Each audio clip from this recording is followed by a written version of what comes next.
So I just put together a short video walking through the top lessons I've learned from 12 years of hiring VAs in the Philippines. This should help shortcut your path to success and help you avoid costly mistakes. Let's jump in. Welcome back. So we're in the final stretch of this presentation. Thank you for watching up until this point.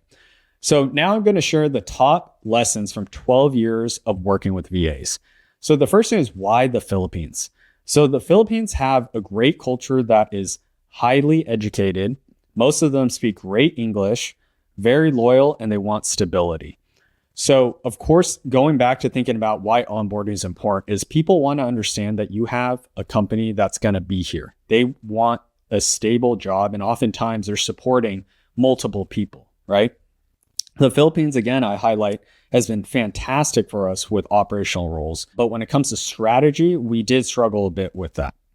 Number two is outsourcing has been great for ops and execution, but needs a visionary strategy driving behind it. So, the old way of running a business is having your whole team local, everybody's here. The new way is having your strategic core at your home base and then outsourcing all of the execution to have, the optimal margins.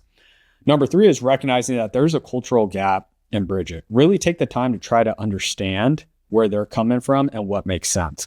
So one of the biggest mistakes I made during this time was I was giving pay raises way too quickly. I was giving them fixed amount pay raises instead of looking at it from a percentage basis.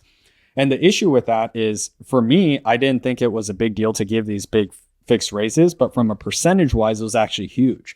And over several years, that actually started to create a culture of entitlement.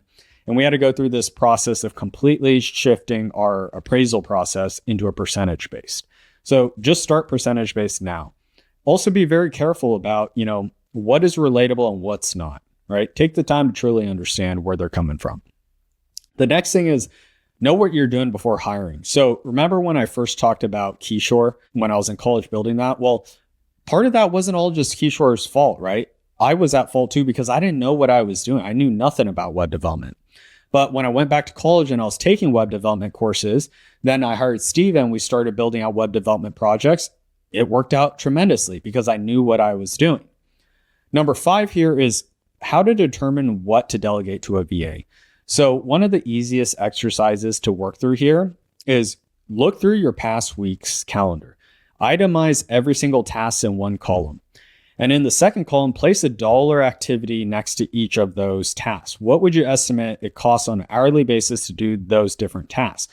I know we're all doing tasks that are much lower than, our wage, especially if you're a founder or owner. That's not the best place for you to add value. Now, column 3 is determine what is your hourly rate and put that in column 3. Now compare column 3, your hourly rate, to column 2, the hourly rate of the various tasks you did last week. And anything lower than your hourly rate is a great candidate for outsourcing.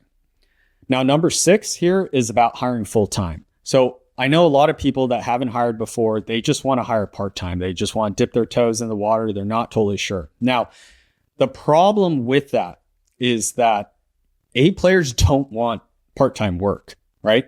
They're going to wait out and find full-time work. And when you hire part-time, oftentimes that person needs to live on a full-time income.